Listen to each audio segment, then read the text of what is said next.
bird's eye, F-style. And bird's eye is also it's a sign of distressed maple. That's what makes that happen. You can have the same tree that can have part of the tree not have bird's eye, part have bird's eye if it's a tough growing period of a certain amount of years or something stressed from lack of rain or whatever. And then the outside of the tree can also go back to having no bird's eye. So it's like this will be one of the deluxes.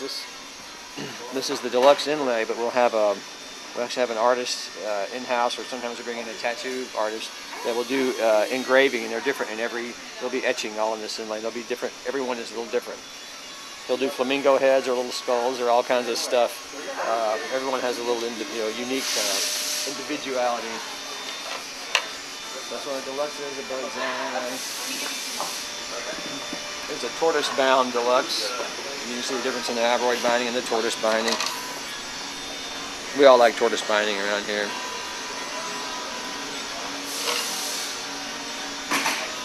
Adirondack spruce top, eastern red spruce. Adirondack. Now I didn't think there was much of that around. There's certainly not enough of it around. It's become a very popular wood in the last several years.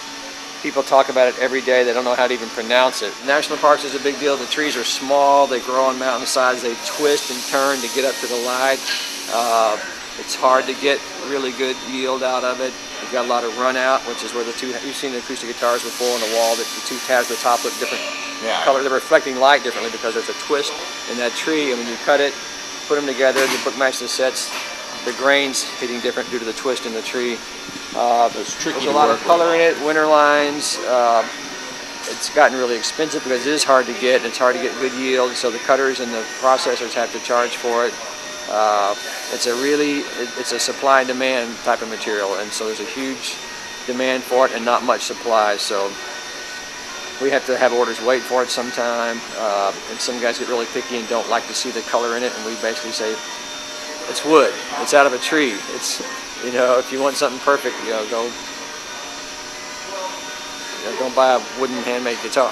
The preference is to find stuff down. A lot of the, for example, Sitka spruce stuff we buy from the Northwest, this stuff that is down falls off. A lot of the companies we buy from, and used to buy from, would be Northwest Marine, for example, Marine Timber Company, and these were wood trees that were downed. I've seen a lot of photographs and stuff even coming out of Central America with trees that are down and have been submerged for decades. They're bringing them up and milling them out and making guitar wood out of them.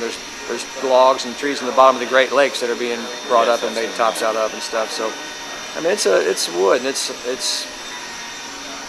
going to be a challenge, to the guitar builders as the years and decades go by too. Wood's going to get more and more scarce, and I think there should be some guitars I think should be using different materials and not use some of the spruce. I mean, I think 50 trees a year would supply most of the whole American guitar production for a year. Just 50 trees. But I think there's a lot of instruments that probably could use different material. A lot of the spruce, most of the stick ends up being 2x4s and overseas, houses in Japan or something. Because really the guitar industry uses just a tiny percentage of what's harvested every year. There's a company called Sea Alaska that basically clear cuts the spruce. Yeah, let's don't go into all that stuff. Don't get me started.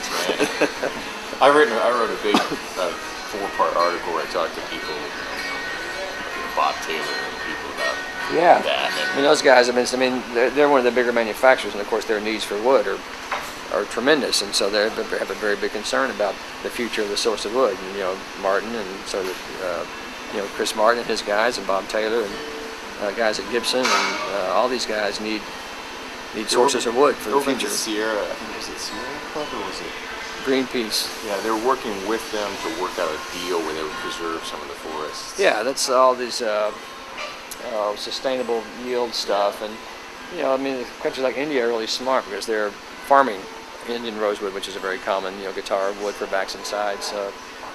Unfortunately, those trees will grow faster than an old growth spruce stand will, and people ask me all the time too about can I plant some Brazilian rosewood trees? And I'm like, knock yourself out. I don't know if it's going to do. I don't know if they're going to grow up here. Yeah. If they grow. So yeah, wood's of course always a topic of concern for everybody.